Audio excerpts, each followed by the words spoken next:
Kyle Lowry always seems to disappear in the playoffs, doesn't he? Hey, what's up YouTube? It's me, Saiko here, and today we are here with another NBA playoff recap video. And in today's video, we are going to be tackling Game 3 of the Philadelphia 76ers and Toronto Raptors matchup. If you guys are excited for today's video, hit the like button in the face. If you guys are new to the channel, consider hitting the subscribe button, or at least checking out my content and then hitting the subscribe button, and also hitting that bell to get notified when I upload, which has pretty much been every day for the past since the playoffs pretty much began. But yeah, so we are covering literally the one game that happened yesterday as of you guys seeing this at least, which was the Philadelphia 76ers and the Toronto Raptors. And let's get right into it, guys. Like I said to lead off the video, Kyle Lowry just disappeared in the playoffs. Like, I don't know what the hell happened. He was like 2 of 10. He made 3 of his 5 free throws, which was 60%, and he missed all 4 of his 3-pointers. Kawhi Leonard, Pascal Siakam, both of those guys, like they have in, I guess, the previous games that they've played throughout the entire playoffs, showed up. The big problem is that I just don't know what the hell happened. And it also seems that Marc Gasol cannot stop Joel Embiid. Joel Embiid was dominant in this game. Kyle Lowry disappeared and Joel Embiid was dominant with 33 and 10. I want to see what he did. He did on 50% shooting too. Essentially everyone on the Philadelphia side scored in double digits, while on the Toronto side, the only guys who didn't were Marc Gasol and Kyle Lowry off the starting lineup at least. And I just don't know what happened. I feel like during every playoff game, just Kyle Lowry just disappeared. Also, if my tone is quiet, apparently, like I'm talking too loud. Apparently, I don't really get how that works exactly, because I'm just trying to talk like in a low voice to where the microphone can pick me up, and to where, I don't know, this has nothing to do with the video, but the Raptors got blown out in this game.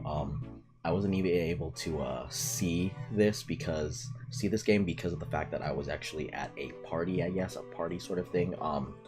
And yeah, I didn't get home until 11:45. That has nothing to do with the video, but Jimmy Butler almost had a triple-double, 22, 9, and 9. Tobias Harris was 13, 8, and 5. Embiid, is just the fact that he scored 33 and had 10 rebounds is amazing. Ben Simmons also had 10, 7, and 7. He shot pretty badly. He only shot 5 for 13. Redick shot 5 for 9. And he made half of his 3-pointers.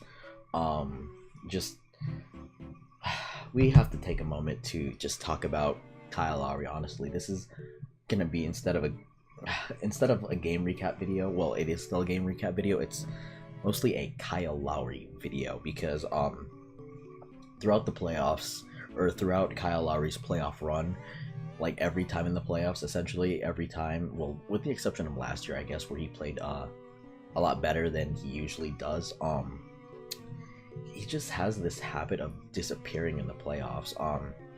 Usually it was just in the playoffs, it would just focus so much on isolation ball with him and DeMar DeRozan, where he would just dish it out to DeMar DeRozan, and DeMar would pretty much ice on whoever he was being guarded against. Which, I mean, now that you removed DeMar DeRozan from the Toronto Raptors and you put Kawhi Leonard in, who is a two-way player, who honestly is the better player out of the two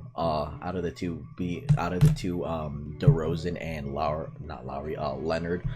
He's just so much better. Plus, just Toronto became a little more complete throughout this entire year, because in the beginning, yeah, they had Valanciunas, and they still had Ibaka at center, but the way that the lineup, or the way that the depth was just that you now had a solid guy at the wing spot instead of OG Anunoby, who, I mean, I feel like took a step back because of the fact that Kawhi Leonard kind of took his place as the starter, and I thought that OG Anunoby would have benefited by starting a lot more, or by being a full-time starter this season, just to get his growth up. But obviously with Kawhi Leonard there, because if Kawhi leaves, I feel like Anunoby, because they're kind of similar players in the fact that they're very good on the defensive end, I feel like Anunoby could take something, or has been taking stuff from Kawhi to really improve his game.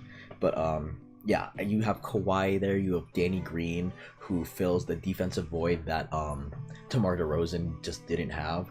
And plus, like, now that DeRozan isn't there, Lowry has more options to toss it to. He could toss it to Danny Green, he could toss it to Kawhi. Hell, Pascal Siakam has turned himself into the most improved player this year. He just the depth of the Toronto Raptors has just been so much better ever since DeMar DeRozan left, and it's just, oh my god, I'm being called right now. What the heck? I'm gonna get rid of that real quick. But it just, I just don't know what to think, honestly. Like, Gasol, I don't know if Gasol just wasn't able to stop Embiid, because Embiid's numbers against Gasol, from what I know, were pretty bad. They were pretty bad, and just how the hell did everyone on the Sixers score in double digits? I just, especially Embiid, that's really surprising to me. I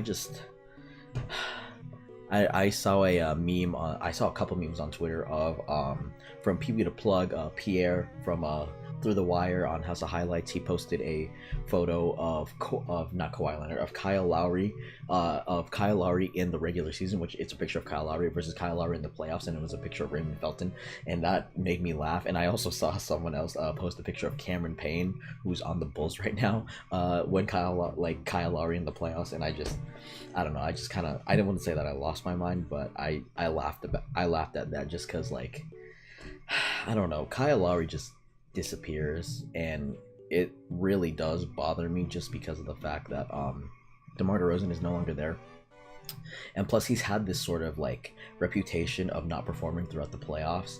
Now that Game 3 is over, it's really hard for me to say, because Kyle Lowry is really the X factor in this what the heck do you call this, in this series, just because he had such a bad game today. And this has just been a Kyle Lowry thing, but I feel like with the amount of depth that Toronto has, it shouldn't be that big of a problem for them, because they have guys like Siakam, they have Gasol, they have Kawhi, they have Danny Green, like, they have all these guys that can really help them. But I just don't know if Kyle Lowry just, and I don't even know if Fred VanVleet did anything. Let me check the scores again, because I just exited out of the NBA app. Give me a second, guys. No, Fred VanVleet did not do anything. He had 1 point, 1 point, 3 rebounds, 1 assist, 1 steal. He was minus 10, and Kyle Lowry was minus 28, which was a little worse than Marc Gasol at minus 26. Yeah, just, I don't know what's up with Kyle Lowry. This has just been his reputation throughout the playoffs. I thought this year it would change because there's no more DeMar DeRozan, but it feels like Playoff Lowry is just Playoff Lowry. Like, I don't know. I don't even know where this series is going anymore. I was taking Toronto in 6. I don't know if I'm gonna do that anymore. To be honest, I don't really know if I have a prediction for this series anymore, just because Kyle Lowry has been such a wild card, because he just plays so inconsistent in the playoffs. But we'll see. Yeah, so usually I said that by Game 3 I would have a solid opinion of what's gonna happen, but it's 2-1 right now. If it becomes 3-1 because they are at Philly, then we're gonna have a problem. And I don't think Kawhi is gonna stay if they lose in the second round like this, because they had so much potential. I felt that a Bucks-Raptors matchup would have probably been best, because Kawhi is the only guy that can stop the Greek Freak right now. Well, actually no, because Al Horford and like Brad Stevens can stop the Greek Freak, but I don't really know. Yeah, that's pretty much for it for this video, guys. Yeah. Tell me what you guys think in the comment section down below. I'm sorry if you guys can't really hear my voice. It's just, I have a lot of circumstances that apparently my voice is too loud when I'm barely even talking into the mic, or like I have the mic on full volume. But you know what, that's a topic for a different time. But yeah, thank you guys for watching. I hope you guys enjoyed the video. Please rate, comment, and subscribe for more content. My name is Saiko, and I hope to see you guys in the next video. Have yourselves a good day like always, and I'll catch you guys later. Bye, guys.